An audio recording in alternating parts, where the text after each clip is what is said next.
Alright, as you can see here, bam, here's the big three. Now, the reason I keep calling them the big three, they're the largest corporations. Now I'm going to say something, and all the beer snobs are going to hate me for it. You ready for it? You ready for it? These are good beers. Ah, damn, it hurts. It hurts. Now, a lot of beer snobs out there will tell you that I am full of shit. Well, let me tell you something. If these beers were not good beers, do you really think they could sell as many as they do and be this popular? Everyone knows Coors Light, Bud Light, Miller Lite. You know it. There's no other way around it. You know these names, okay? They're good beers, okay? Now, a lot of beer snobs give you crap because they don't have the same flavor. They're just not, they're just being snobs, to be honest with you. There's nothing wrong with any of these beers. They're delicious, okay? I've drinking many in my lifetime, let me tell you. Now, as you can all tell, you notice that all these are kind of the same color. Little hint differences in them. One might be a little bit darker. One might be a little not. This one seems to be a little bit darker than the rest. It's kind of darker, lightest. Coors Light, Bud Light, Miller Lite. Okay. Now, why and what are these things? Well, these are the light beers. These light beers are pale ale, or not pale ale. Excuse me. I'm sorry. Pale lager. Okay. Now, some of you all are like, well, what the hell does that mean? Basically, that these beers are a mixture of barley, malt, and some of them have rice. Okay, that's fermented. Now the lager style. Now I'm gonna learn you something. I'm sure you've heard ale and lager. Okay, the main difference between the two is the yeast. Okay, ale yeast ferments at a warmer temperature. Okay, ale does it about, I'd say about 68 to 72 degrees. I think that's about right. And then lager ferments at a lower temperature. Okay, much lower. It's like in the 50s, I believe, 48 to 52 or something like that. Now, that being said, now part of the reason it does that is because ale ferments on the top of the beer when it's in a vat. Lagers ferment on the bottom. Okay. Some of you are like, why do I need to know that? You don't. If you're just drinking beer, drink beer. If you don't really know it, it's just a little fun fact. You learn something. Go and tell somebody. Okay. Now, we're gonna taste these, and I'm gonna tell you what I think they taste like. Okay.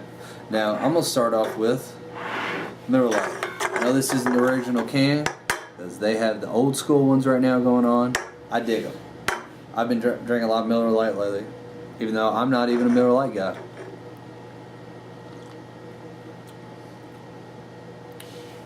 One thing about lager is you're always going to have that little crisp afterbite. Now this always to me has a little bit of like a wheat aftertaste and the crisp bite to it. Okay, this is always a little bit more wheaty to me in comparison to these three. I don't know what it is. I know it is triple hopped, so it actually technically has more hops in it. Funny thing is, this is supposed to be triple hops, but this has the least amount of alcohol. The alcohol content is lower. It's 4.17. These, however, are 4.2. It's not by much. It's really not. If you drink 10 of any of them, you're going to be wasted. It's not going to matter. Okay. Now let's try Bud Light. I happen to be a Bud Light drinker. Now here's the thing. Whatever you drink the most of, it's going to taste the most like water. And when you always hear people, oh, I drink beer, it just tastes like water. It's because you're drinking the same crap every day and you don't switch up. Okay?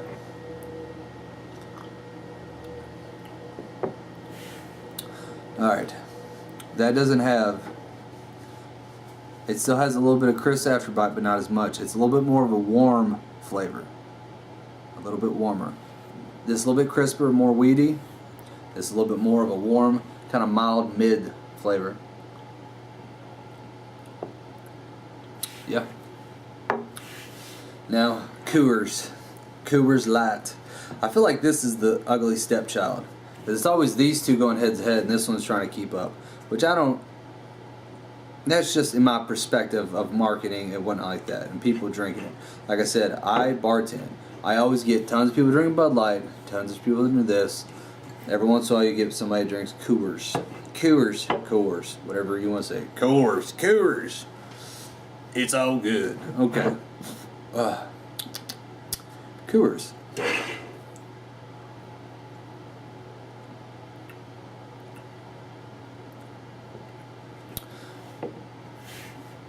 Like I said, pale lager still has that kind of crisp afterbite. This definitely isn't warm, and it doesn't have that bite and wheatness to it. This has a mild distinction of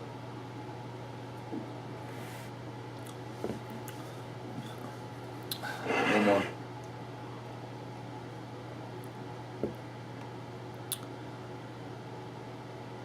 It's a little bit,